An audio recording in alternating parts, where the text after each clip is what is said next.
नमस्कार, मैं हूं रमन ओमगाई। स्वागत है आपका न्यूज इंडिया में और आपके साथ मैं हूं निदा अहमद। आज पूर्व प्रधानमंत्री अटल बिहारी जी की जयंती और इस मौके पर देश सुशासन दिवस मना रहा है और इस मौके पर गृहमंत्री अमित शाह विज्ञान भवन में एक कार्यक्रम में कुछ बोल रहे हैं। आइए आपको सीधा लिए चलते हैं। के पहले इस देश में 60 करोड़ लोग ऐसे थे जिसके परिवार में एक भी बैंक अकाउंट नहीं था। एक भी बैंक अकाउंट नहीं था। वो देश के अर्थतंत्र के साथ ही जुड़े नहीं। देश के अर्थतंत्र में उनका ना कोई योगदान था, ना कोई स्टेक था। वो हमेशा महसूस करता थे, बड़े बड़े बजट आते हैं, जन कल्याण की बातें होते हैं, इसमें मैं कहां हूं। उसके घर में बिजली नहीं थी, किसी के पास घर ही नहीं था, किसी के पास शौचालय नहीं था। 10 करोड़ से ज्यादा परिवार ऐसे थे जिनके पास शौचालय नहीं था। 3 करोड़ से ज्यादा घर ऐसे थे जिनके पास बिजली नहीं थी। 14 करोड़ से ज्यादा लोग ऐसे थे जिनके पास गैस नहीं था। और स्वास्थ्य के नाम पर तो बहुत बड़ा मिंडी था, शून्य था। उसके घर में बीमारी आते ही वो ईश्वर के अलावा के पास गैस नहीं था। और स्वास्थ्य के नाम पर तो बहुत बड़ा मिंडी था, शून्य था। उसके घर में बीमारी आते ही वो ईश्वर के अलावा किसी को याद नहीं करता था। इसके बूते में ही नहीं था।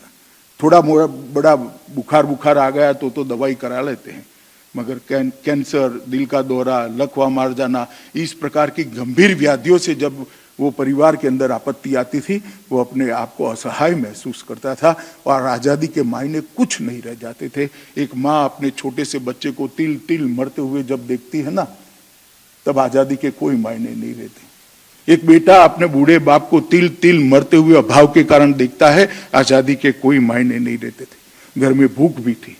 नरेंद्र मोदी सरकार ने 2 करोड़ से ज्यादा लोगों को घर देकर पहली बार एक लक्ष्य देश के सामने रखा कि इस देश में हर घर के व्यक्ति के लिए घर की मैं सुनिश्चित करूं। हर घर में बिजली पहुंचाने का काम समाप्त हुआ।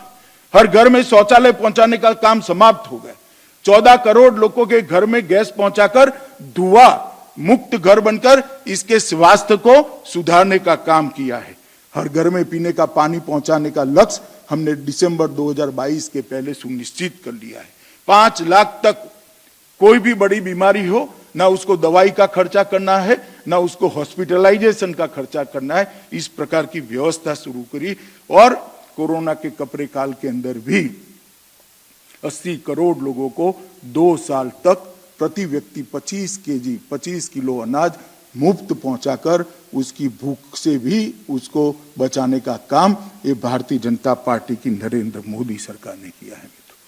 इसलिए सर्वस्पर्शीय और सर्वसमावेशी विकास जो सुशासन से लोगों की अपेक्षा थी, इसकी पूर्ति के लिए ढेर सारे काम किए। मैं बहुत कुछ गिना सकता हूं मगर समय की मर्यादा है। मगर मेरे कहने का ये मतलब है, देश की आबादी का आधे से ज्यादा हिस्सा जो अपने आप को देश के विकास से काट कर बैठ गया था, आज वो सबके मन में नई उमंग है, नई आशा है। वो भी कुछ बनना चाहते हैं।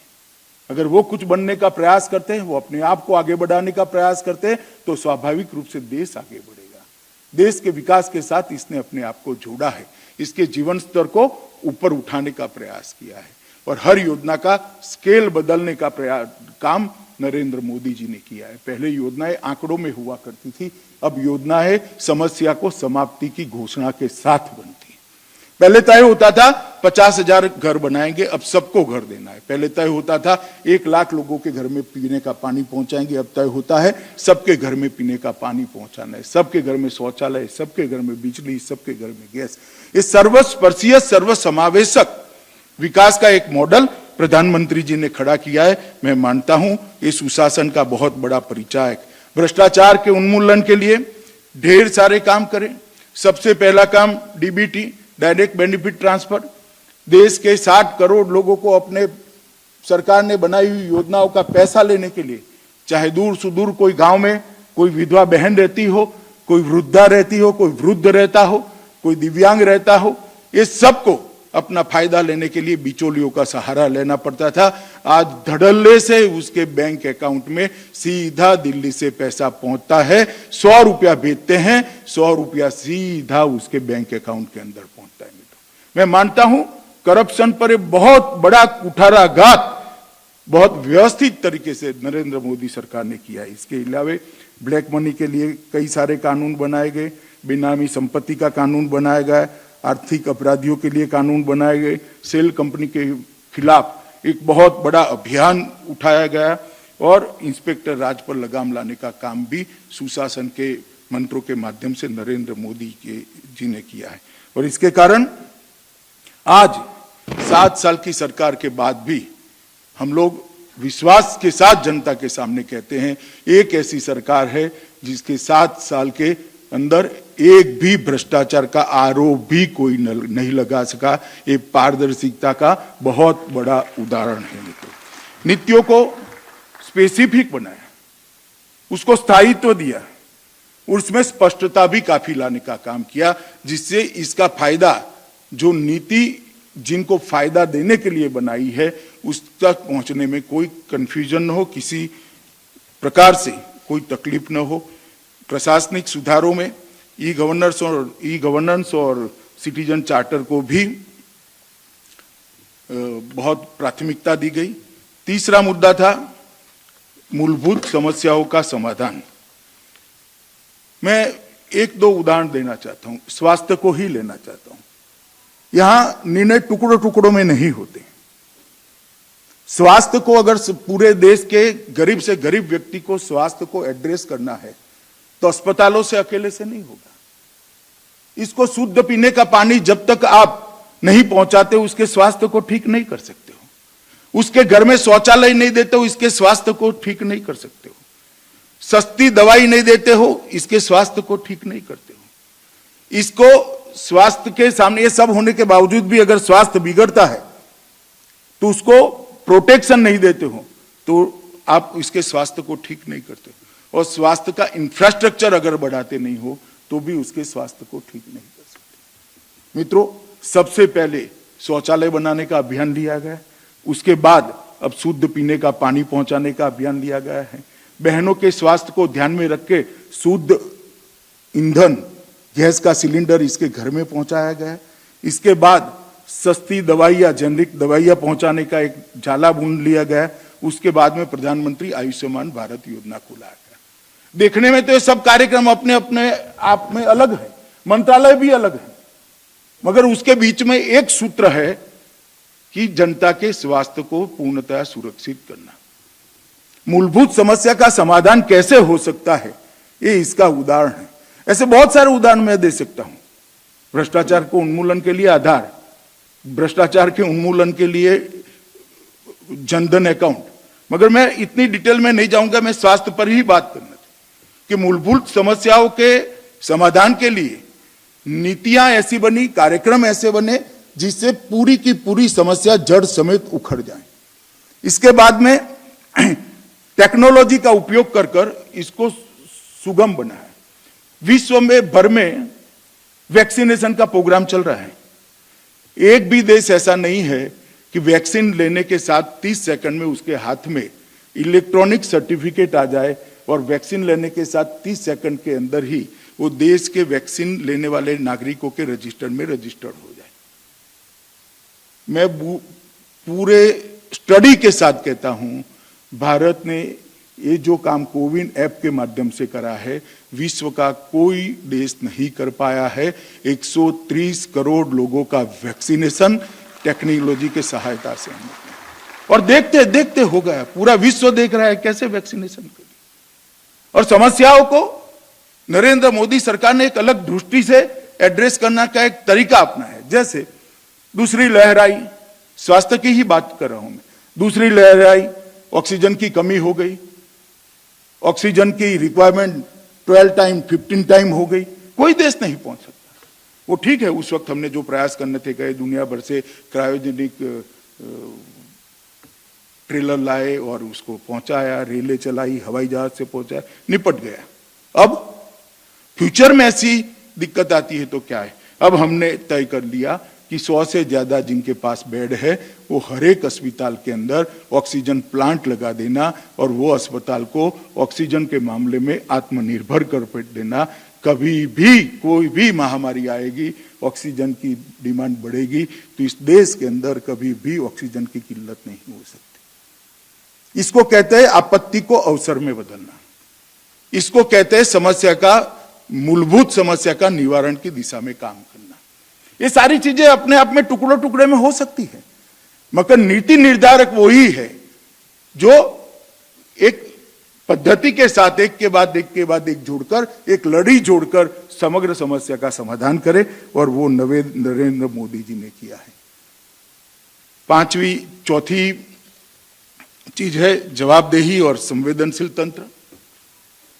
कोविड आया, कोविड से ढेर सारे लोगों का, रोज कमाकर रोज खाने वाले लोगों के जीवन पर बड़ी बड़ी दिक्कत आ गई। एक ठेला चलाने वाला, एक लॉरी से मटेरियल ढोने वाला, एक ऑटो चलाने वाला, एक किराए की टैक्सी चलाने वाला, वो तो शाम को उसी से खाता है जो दिन में कमा लेता है।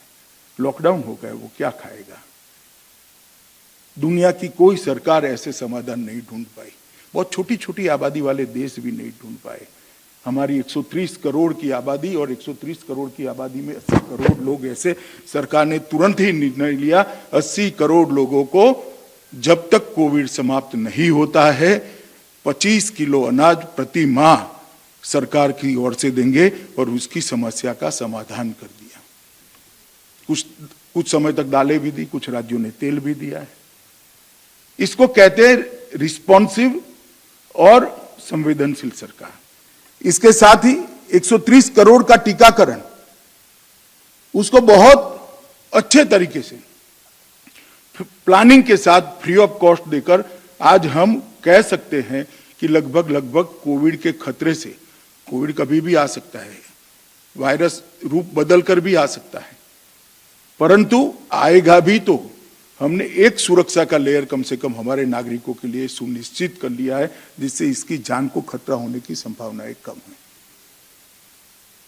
संवेदनशील सरकार जो होती है वो इसी प्रकार से काम करती है। वन रैंक वन पेंशन का उदाहरण है। 40 सालों से कोई निर्णय नहीं करता था। -40 डिग्री टेम्परेचर से लेकर 45 डिग्री टेम्परेचर तक जो देश की सीमाओं को सुरक्षा करते हैं, कोई न कोई कारण से ये अटका ही जा रहा था। वन रैंक वन पेंशन का भी संवेदनशीलता के साथ निर्णय किया और समस्या का स्थायी समाधान किया। हर चुनाव के अंदर किसानों के ऋण माफ करने की बात होती थी। किसान का ऋण माफ करने की समस्या बहुत बड़ी थी। हर चुनाव में इसकी डिमांड उठती थी और लोकतंत्र में घोषणाएं भी की जाती थी, कई जगह किया भी जाता था, और फिर आते थे कि इसके बैंक पर बोझ आता है, ये होता है, वो होता है। जो गरीब से गरीब किसान है, जो छोटा किसान है, उसके एक साल में 6 से 8 हजार रुपया ऋण लेने की जरूरत पड़ती थी। नरेंद्र मोदी सरकार ने ऋण माफ करने की जगह निर्णय कर लिया कि उसको 6 हजार रुपया प्रति साल ही दे दिया जाएगा, जिससे उसको ऋण लेने की ही जरूरत नहीं पड़ेगी। 2.5 एकड़ की किसानी करने वाले सारे किसानों को अब ऋण लेने की जरूरत न पड़े, इस प्रकार की व्यवस्था करने का काम भारतीय जनता पार्टी की नरेंद्र मोदी सरकार ने।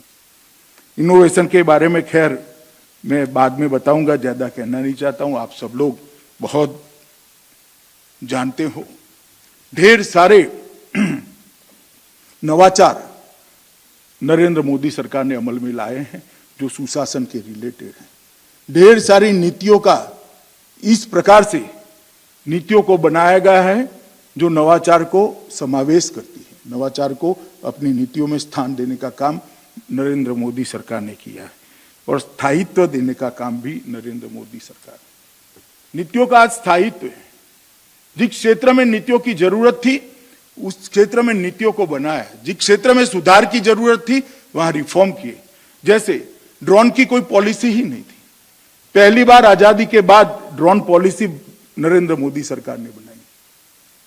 स्पेस में प्राइवेट कंपनियों की हिस्सेदारी के लिए कोई पॉलिसी ही नहीं थी, अकेला इसरो करता था, कितना करेगा। स्पेस में हमें अगर दुनिया में अपना स्थान लेना है तो प्राइवेट कंपनियों को हिस्सेदारी देनी पड़ेगी। इसके लिए भी देश की सुरक्षा को ध्यान में रखकर एक पॉलिसी का निर्माण किया। ऐसे ढेर सारी चीजों को, पॉलिसियों को बनाने का काम किया, और सबसे बड़ा काम स्थायित्व देने का किया है। मैं इतना विश्वास से कह सकता हूं, आगे चलने वाली सरकारों का भी मेरा अभ्यास है, अभ्यास का मुझे शौक है, एनालिसिस करने का भी मेरा विषय है। मैं विश्वास के साथ कर सकता हूं कि आगे जो सरकारें आई हैं, 22 सरकारें बनी हैं, 21 सरकारें बनी हैं, वो 21 सरकारों ने कभी न कभी अपनी वोट बैंक को नजर में रखते हुए फैसले दिए। नरेंद्र मोदी जी ने, नरेंद्र मोदी सरकार ने कभी लोगों को अच्छे लगे ऐसे फैसले नहीं लिए। मेरी बात को ध्यान से सुनना, लोगों को अच्छे लगे ऐसे फैसले नहीं लिए, लोगों के लिए अच्छे हो ऐसे फैसले लिए हैं। ये बहुत बड़ा अंतर है। लोगों को अच्छे लगे ऐसे फैसले लेना, लोकप्रियता कुछ समय के लिए हासिल कर देना और देश को समस्याओं से घिरे हुए रखना। कटुता आती है, विरोध आता है, विरोध को झेल कर राजनीतिक नुकसान आता है, राजनीतिक नुकसान को उठाकर लोगों के लिए अच्छे हो ऐसे फैसले लेना, ये कोई ऐसा व्यक्ति ही कर सकता है जिसके मन में सुशासन के प्रति दृढ़ श्रद्धा हो, दृढ़ विश्वास हो और सुशासन के परिणामों के बारे में जिसके मन में सुनिश्चितता हो। और मोदी जी ने ये कर बताया है और इसके कारण कई बार विरोध भी झेलना पड़ता है, कटुता भी झेलनी पड़ती है, परंतु वो मार्ग पर वो चलते रहे और इसके कारण विश्वास भी अर्जित हुआ है। जो अंतिम बात थी, मेरी 7वां मुद्दा था विश्वास। लोगों का सरकार पर भी विश्वास बढ़ा है, सरकार का भी लोगों पर विश्वास बढ़ा है। आते ही उन्होंने कह दिया, जैसे जितेंद्र सिंह जी ने कहा, कि सर्टिफिकेशन के लिए कोई गेजेटेड ऑफिसर की जरूरत नहीं है। अब ये देश गुलाम नहीं है, हम सब एक समान हैं। वो युवा अपने सर्टिफिकेट को खुद सर्टिफाइड कर दे, हम क्यों इस पर भरोसा न करें? गलत करेगा, देखा जाएगा, प्रशासन निपटेगा इससे। परंतु इसके कारण देश के करोड़ों युवाओं को ठप्पा लगाने की किल्लत से मोदी जी ने मुक्ति दे दी, उस पर विश्वास रखने का। मैं तो 27 साल से चुना हुआ प्रतिनिधि हूं, घर पे बेचारे युवा हर रोज अटैच करने के लिए और सर्टिफिकेशन के लिए लाइन लगाकर खड़े रहते थे। आज घर पर कोई नहीं आता है। एक एमपी और एमएलए के लिए अच्छी स्थिति नहीं है, परंतु वो युवा के लिए बहुत अच्छी स्थिति है। किसी के घर पर जाना नहीं है, इसके खुद के सर्टिफिकेट को सर्टिफाइड कराने के लिए। इसको कहते हैं सरकार का लोगों पर विश्वास। बहुत सारे विवाद आए कि इंटरव्यू को नाबूद कर दोगे तो क्या होगा। मैं मानता हूं क्लास 3 और क्लास 4 में इंटरव्यू को नाबूद कर नरेंद्र मोदी जी ने भ्रष्टाचार पर बहुत बड़ी लगाम कसने का काम किया। ढेर सारे सुझाव आते थे कि एक समान परीक्षाएं नहीं होती है, कुछ लोग चोरी कर मार्क पा जाए, ठीक है, जो होता है वो होता है।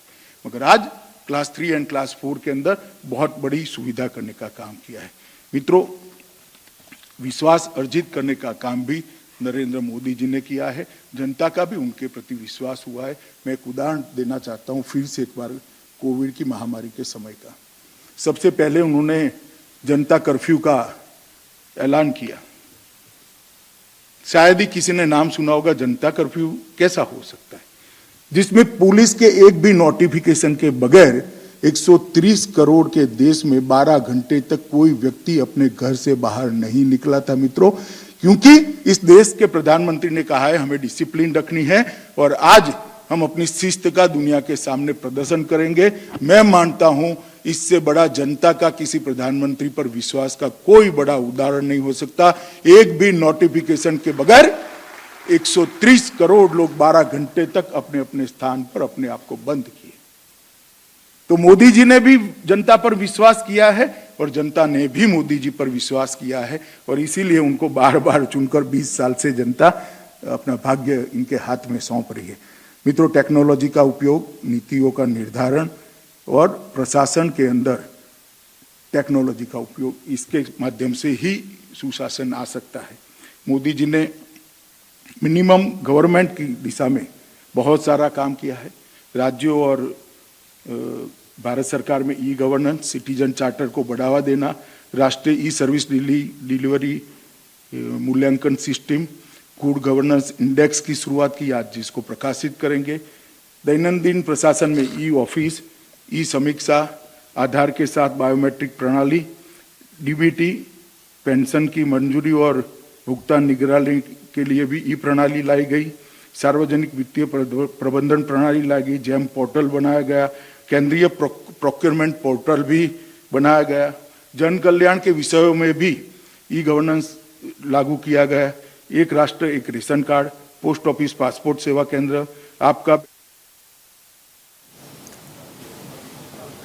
चलिए अब सीधा रुक करते हैं चंडीगढ़ का, जहां पर डीजीपी प्रेस कॉन्फ्रेंस कर रहे हैं। मेरे आंदे ही कुछ ਇਹੋ ਜਿਹੀ ਚੀਜ਼ਾਂ ਸ਼ੁਰੂ ਹੋ ਗਈ ਸੀ ਕਿ which took my entire attention, which required immediate attention. I am proud to be a member and leading the Punjab Police team today. मैं 1986 बैच ਦਾ ਹੈਗਾ। ਜਦੋਂ ਮੈਂ ਜੁਆਇਨ ਕੀਤਾ ਸੀ ਉਦੋਂ ਆਤਵਾਦ ਚੋਟੀ ਤੇ ਸੀ। It was a major challenge we were facing and we are proud to say ਉਸ ਵੇਲੇ ਵੀ ਅਸੀਂ सक्सेसफुली आतवाद ओवरकम किया, चैलेंज ओवरकम किया। अज भी वही पंजाब पुलिस है। साडे अफसर, साडे जवान बहुत ही वधिया आउटस्टैंडिंग ने सारे। मैनूं सारे नाल काम करने का मौका मिलिया है। अज फिर कुछ चैलेंज आ गए ने साडे सामने, जिहड़े कि वध के उदों सिर्फ आतवाद कल्ले सी, आज आतवाद हैगा, माफिया हैगा, organised crime along with narcotics, drugs. So this is a very dangerous cocktail of narco, organized crime, terrorism. तो लुधियाना ब्लास्ट केस में डीजीपी जो है वो प्रेस कॉन्फ्रेंस कर रहे हैं। देखना होगा कि कौन सी वो अहम जानकारियां हैं जिसे वो साझा करेंगे और आखिर इस ब्लास्ट के तार किससे जुड़े हुए इस पर भी नजर बनी रही। फिलहाल एक छोटा सा ब्रेक। फिर से आपको ले चलते हैं चंडीगढ़, जहां डीजीपी बता रहे हैं आतंक के मुद्दे पर किस तरह से तैयार है Punjab police. STF under the leadership of Mr. Harpreet Sidhu, additional DG, arrested him, Gagandeep Singh। उस वेले ये थाना सदर का मुंशी होंदा सी। 385 ग्राम हेरोइन ਇਹਦੇ ਕੋਲੋਂ ਮਿਲਿਆ। ਇਹਦੇ ਨਾਲ ਸਾਥੀ ਸੀ ਇਹਦੇ ਅਮਨਦੀਪ ਐਂਡ ਵਿਕਾਸ, ਜਿਨ੍ਹਾਂ ਕੋਲੋਂ 400 ਗ੍ਰਾਮ ਹੈਰੋਇਨ ਹੋਰ ਮਿਲਿਆ ਸੀ। 2 ਸਾਲ ਜੇਲ੍ਹ ਤੇ ਰਹਿਣ ਤੋਂ ਬਾਅਦ ਗਗਨਦੀਪ ਨੂੰ ਬੇਲ ਹੋਇਆ। ਇਹਦੇ ਟ੍ਰਾਇਲ ਚੱਲ ਰਹੇ ਸੀ, ਬਲਕਿ 24 ਤਰੀਕ ਟ੍ਰਾਇਲ ਸੀ ਤੇ ਅਗਲਾ ਤਰੀਕ 3/2/2022 ਸੀ, ਫਰਵਰੀ 'ਚ।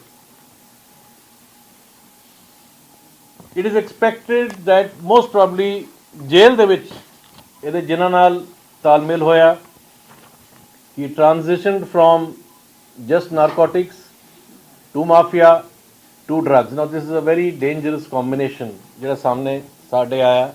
This is going to be a very major challenge for us. But however ਇਹਦੇ ਨਾਲ ਜਿਹੜੇ ਬੰਦੇ ਸੀ we have tracked out for reasons of the experience ਸੀ ਕਿ ਸਾਡੀ ਇਨਵੈਸਟੀਗੇਸ਼ਨ ਗਾਂ ਨਿਕਲਿਆ। ਮੈਂ ਜ਼ਿਆਦਾ ਕੁਝ ਨਹੀਂ ਦੱਸ ਸਕਦਾ, ਬਟ ਇਹਨਾਂ ਦੇ ਲਿੰਕਸ ਜੇਲ੍ਹ ਦੇ ਵਿੱਚ, ਪੰਜਾਬ 'ਚ and from abroad with Khalistani elements, with terror outfits, with mafia outfits, as well as narcotic smugglers, ਇਹ ਉੱਭਰ ਕੇ ਆਇਆ ਸਾਹਮਣੇ। ਜਿਵੇਂ ਜਿਵੇਂ ਡਿਟੇਲਸ ਆਉਣਗੇ we will be providing them to you. But I must congratulate my entire team of Punjab Police for this major achievement. एक घटना हुई सी दुखदाई, साडे हरमंदर साहब, श्री हरमंदर साहब स्वर्ण मंदिर जी अपने अमृतसर च, in the presence of the sanctum sanctorum, a very unfortunate incident. We are all aware. We registered a case of sacrilege in that. कि सचखंड च जिवें होया, we have set up a special investigation team under the Deputy Commissioner of Police Law and Order and the ADCP and another ACP of Amritsar, and they will be giving us the report shortly.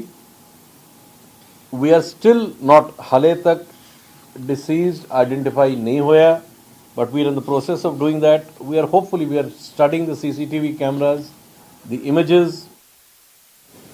तो Ludhiana blast case में DGP साहब को आप सुन रहे थे, जो ये कह रहे हैं कि कई अहम सबूत जो है ब्लास्ट वाली जगह से हमें मिले हैं, लेकिन जो जांच है वो सही दिशा में आगे बढ़ रही है।